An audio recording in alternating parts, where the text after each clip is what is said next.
After installing bumpers and rockers and whatnot, it was ready to give it a test drive. Is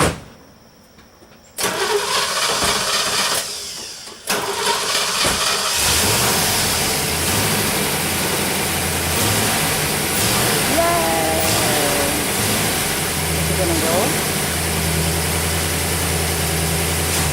Ooh.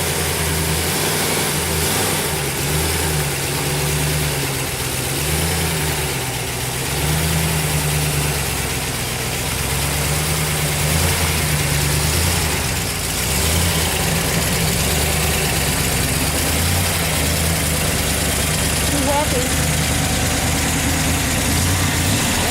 Whoa!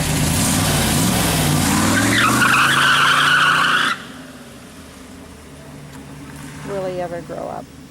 So what we didn't realize was that we hadn't yet led the brakes, and so we crested the hill with no brakes, doing about 45, and had to do a J-turn at the bottom of the hill to stop the car. Ah!